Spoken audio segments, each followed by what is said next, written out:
terutama dari perbedaan budaya Sumbawa, Sumba Barat, dan Sumba Timur. Kami akan menunjukkan situasi nyata yang sering kali terjadi dalam kehidupan sehari-hari. Dan bagaimana kami mengatasi kesalahpahaman yang efektif. Selamat menonton! Dadah! Komunikasi lintas budaya adalah proses bertukar informasi antara individu atau kelompok yang berasal dari latar belakang budaya yang berbeda. Dalam dunia yang semakin terhubung, kemampuan memahami perbedaan nilai, kebiasaan, dan cara berkomunikasi menjadi sangat penting. Setiap budaya memiliki cara unik dalam menyampaikan pesan, baik melalui bahasa, ekspresi wajah, maupun aturan sosial. Karena itu, komunikasi lintas budaya membutuhkan sikap saling menghargai, empati, dan keterbukaan. Dengan memahami budaya lain, kita tidak hanya menghindari salah paham, tetapi juga membangun hubungan yang lebih harmonis dan efektif. Pada akhirnya, komunikasi lintas budaya membantu kita melihat dunia dari perspektif yang lebih luas dan menjadi individu yang lebih toleran serta inklusif.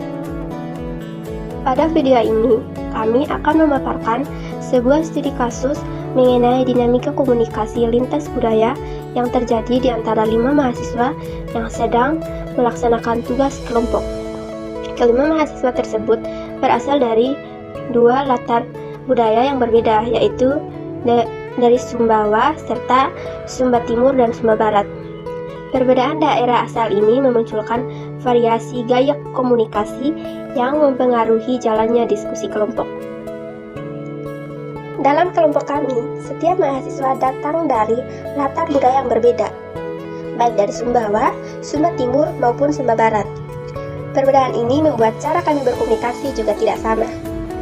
Cia yang berasal dari Sumbawa terbiasa berkomunikasi secara sopan namun tetap tegas. Bagi masyarakat Sumbawa, berbicara langsung pada inti pembicaraan menunjukkan kejelasan dan rasa saling menghargai. Sementara itu, Ance dan Sumba Timur memiliki kebiasaan berbicara dengan nada yang lebih lembut.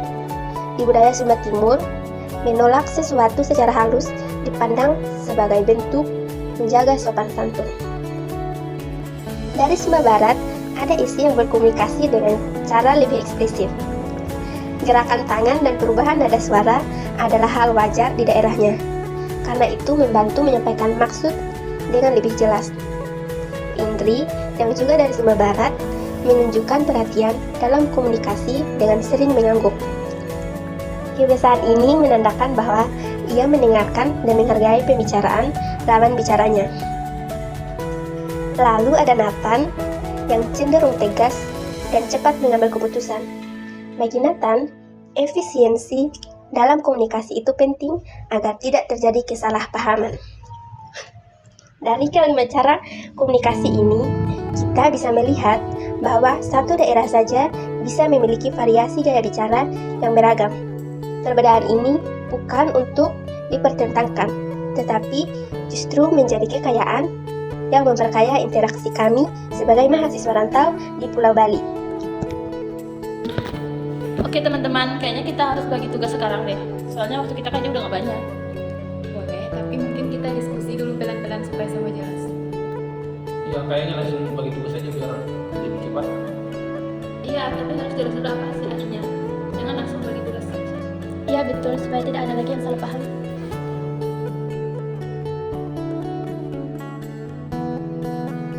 Seiring berlangsungnya diskusi, beberapa kesalahpahaman muncul akibat perbedaan gaya komunikasi antara anggota. Pertama, perbedaan tone dan intensity dalam penyampaian pesan menimbulkan interpretasi yang keliru. Kayaknya Ance ini gak serius deh dari tadi, ngomongnya pelan-pelan dulu. Bukan begitu. Di tempat saya memang biasa bicara pelan supaya sopan. Cia menilai gaya bicara Ance yang pelan sebagai kurangnya keseriusan. Padahal, hal tersebut merupakan bentuk kesopanan dalam budaya Sumba Timur. Saya bagian pembuka videonya harus kayak begini loh, biar lebih menarik. Esi, kamu marah ya? Kok kamu banyak banget gerakan tanganmu? Enggak kok, Esi nggak marah. Memang gaya bicara orang Sunda begitu. Kedua, aspek bahasa nonverbal juga berperan. Gerakan tangan yang ekspresif dari Esi yang merupakan kebiasaan umum di sebelah barat, ditafsirkan sebagai tanda kemarahan oleh Chia. Perbedaan persepsi ini menunjukkan betapa pentingnya memahami konteks budaya dalam memaknai bahasa tubuh. Jangan perlu lama-lama. Tunggu dulu Nathan, saya belum jelas bagian mana yang saya pegang. Kalau semua terlalu pelan-pelan, kapan selesainya? Ketiga, perbedaan kecepatan dalam memproses informasi turut menciptakan ketegangan. Nathan yang terbiasa bekerja cepat mendorong pengambilan keputusan segera. Sebaliknya, Anja membutuhkan waktu tambahan untuk memahami instruksi secara lengkap. Hal ini berujung pada meningkatnya ketegangan emosional dalam kelompok. Kayaknya kita beda cara ngomongnya. Maaf ya kalau ngomongnya agak mendesak dan berburu. Tidak apa-apa, saya cuma belajar kalau bicara terlalu pelan bisa bikin orang salah paham. Kalau saya tadi kelihatan marah, saya minta maaf ya. Padahal itu hanya cara penjelasannya. Ya, kami memang biasa pakai ekspresi lebih banyak kalau lagi ngomong. Dan saya juga akan coba jadi sabar. Biar semua orang cocok dengan cara saya. Setelah terjadinya ketegangan singkat, masing-masing anggota melakukan refleksi terkait gaya komunikasi mereka. Chia menyadari bahwa kecenderungannya untuk bersikap langsung dapat menimbulkan tekanan bagi anggota lain. Anja mengakui bahwa cara bicaranya yang pelan dapat memunculkan ambiguitas. Esi menyampaikan klarifikasi bahwa ekspresi tubuh yang aktif bukanlah bentuk kemarahan, melainkan gaya komunikasi yang menekankan penjelasan. Indri menegaskan bahwa penggunaan ekspresi nonverbal merupakan karakteristik umum budaya mereka. Nathan pun mengakui bahwa ritme komunikasi yang terlalu cepat tidak selalu efektif dalam konteks kelompok yang beragam budaya. Kayaknya kita buat aturan kecil deh.